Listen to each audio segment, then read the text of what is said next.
I wouldn't recommend listening to this alone. Many viewers miss the real horror by leaving early. Stay till the end, if you dare. My name is Ethan Walker, and I've worked in construction long enough to stay in more cheap hotels than I can count. But nothing, not broken heaters, not moldy bathrooms, not the occasional strange guest, prepared me for what happened last winter in Portland, Maine. I was there for a 3-day renovation job.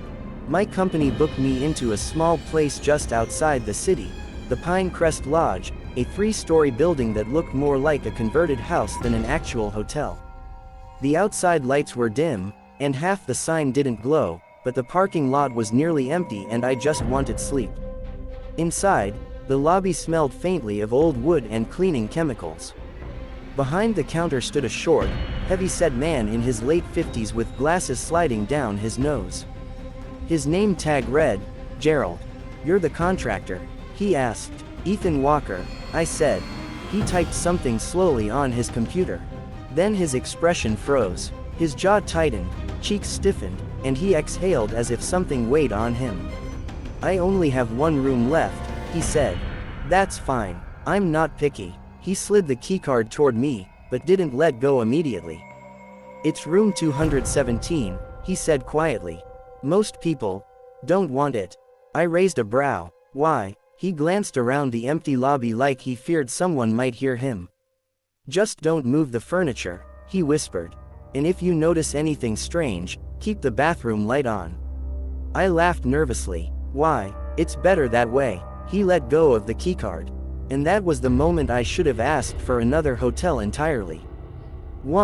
First night. Room 217 was at the far end of the second floor, next to a vending machine that had a flickering light inside it, giving the hallway a constantly shifting glow. When I opened the door, cold air hit me immediately. Not just normal cold, an uncomfortable kind of chill that made the hair on my arms stand up. The room had a strange layout. The bed wasn't centered. The dresser was pushed against the wall at an angle. The heavy chair sat in front of the closet instead of beside the table. It looked like someone had shoved everything around in a hurry. But I was exhausted. I set my bag down and headed to the bathroom. The mirror had a faint smear across it, like someone had dragged their fingers through a fogged surface. The shower curtain was pulled tight. When I opened it, I expected to find something, or someone, inside. But it was empty. The first night, nothing major happened, except one thing that kept bothering me. The room felt watched, not just uncomfortable, not spooky, watched. It was an instinct I couldn't shake, even with the lights off and the curtain closed. I kept the bathroom light on, partly because Gerald suggested it, partly because the room felt too dark without it. 2. The furniture. When I woke up the next morning, something was wrong. The chair was no longer in front of the closet. Instead, it sat beside the bed, close enough that someone could have sat there watching me while I slept. My chest tightened. I scanned the room carefully, convinced someone had broken in. The door was locked. The windows were locked. Nothing was stolen. The only thing out of place was the chair. For a moment, I thought maybe I had moved it half asleep. But that didn't match the uneasy feeling crawling through my stomach. And the closet door, originally shut, was now slightly open. Inside the closet, the air felt colder than the rest of the room.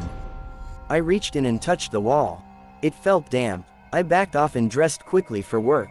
That night, when I returned, the room was exactly as housekeeping would leave it, bed made, trash emptied. But the chair was again placed in front of the closet, exactly where it had been when I first arrived. It wasn't the staff. They wouldn't move things into the same strange positions every day. Someone, or something, was rearranging the room. 3. The hotel worker's warning. At the end of the second day, I saw a young housekeeper in the hallway, thin, early 20s, hair tied back. Her name tag said, Lily. "You're in 217, right?" she asked softly. "Yeah, why?" She swallowed, eyes shifting nervously toward the room. "We're not supposed to talk about it," she whispered. "Management says it scares guests. But if the furniture moves, don't put anything in front of the closet. And don't block the bathroom light." "Why?" I asked. confused and uncomfortable. She hesitated, then said, "Someone died in that room. Years ago. And we think she still uses the space." "What do you mean uses the space?" She lowered her voice even more. "She hides." My stomach flipped. "Where?" Lily wouldn't answer. She just stepped back, shaking her head. "If you hear something, don't investigate. Don't look under the bed. Don't open the closet in the middle of the night. Just leave the room until morning." Then she walked away quickly, like she regretted saying anything. I wanted to ask more, but she turned the corner and disappeared. 4. The woman in the bathroom mirror. That night, I left the chair where housekeeping had put it. I didn't touch a single thing in the room. I didn't even unpack my clothes. Still, the room felt colder than before. Not winter cold, more like the absence of warmth, like the air around me belonged to somewhere else entirely. Around midnight, I woke up thirsty and went to the bathroom to get water. When I flipped the light switch, nothing happened. The bulb didn't turn on. The room behind me remained dark. I tapped the switch again. Nothing. The bathroom mirror was so dim I could barely see my reflection. Only my outline. My eyes adjusted, and that's when I saw it. Another shape standing behind me. It looked like a woman, hair falling over her shoulders, head tilted slightly, shoulders sunken in. Her outline was faint, like steam forming a person, but it was definitely there. I spun around so fast I almost slipped. No one was in the room. My pulse hammered hard as I turned back to the mirror. The shape was gone. I stepped out of the bathroom and grabbed my phone for light. The bathroom bulb flickered to life by itself behind me, dim at first, then brighter. The mirror was fogged, even though I hadn't showered. Across the glass, 5 long streaks had appeared, as if someone had dragged their fingers down it. I didn't sleep after that. 5. The closet. At around 3 a.m., the room temperature dropped again. My breath was visible in the air. The bathroom light flickered. The shadows in the room seemed to shift, stretching and bending like something moved between them. Then, the closet door shifted. Not wide, not dramatically, just enough to reveal a darker interior, deeper than I remembered. My body locked. Something was inside. I couldn't hear it, but I felt it, a presence, a pressure in the air, coming from that narrow opening.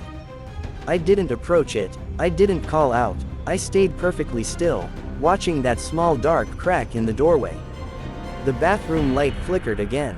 The closet door moved a little more. I grabbed my bag and backed out of the room slowly, eyes locked on that opening. And as I stepped into the hallway, I saw something move in the reflection of the TV screen, something low to the ground, retreating deeper into the closet. I shut the door and walked quickly down the hall. 6. The truth about room 217. When I reached the lobby, Gerald was sitting behind the counter, half asleep with a small TV playing beside him. He startled when he saw me. "You left the room," he said quietly. "Good." My hands were still shaking. "Someone's in there. In the closet." He nodded slowly. "Not someone. Not anymore." "What happened?" He rubbed his forehead like the story weighed on him physically. "A woman named Marlene Hayes stayed in that room nearly 8 years ago. She came to escape her ex-husband. She was terrified he'd follow her, so she would hide in the closet at night and sleep sitting in that chair." I swallowed hard. "She disappeared," he continued. "Police searched the entire hotel. Week after week. They never found her. Some say she ran away. Others think her ex found her." He stared directly into my eyes.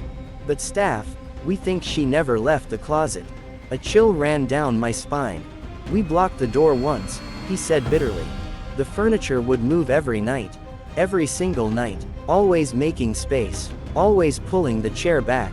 Like she needed room to hide again." I felt sick. "Why keep renting the room?" I asked. "We tried closing it," he whispered. "The owner wouldn't allow it. Said ghosts don't pay the bills." 7. Leaving the hotel. I collected my things from room 217 just after sunrise. I didn't look into the closet again. I didn't check the bathroom. I didn't even step fully inside. I reached in, grabbed my bag, and left. For a moment, I felt watched from behind the slightly open closet door.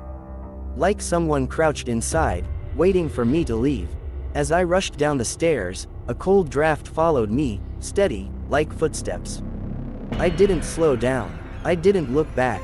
I checked out without a word. 8. Aftermath. I now stay only in modern hotels with bright lights, glass lobbies, and open hallways. I need space. I need visibility.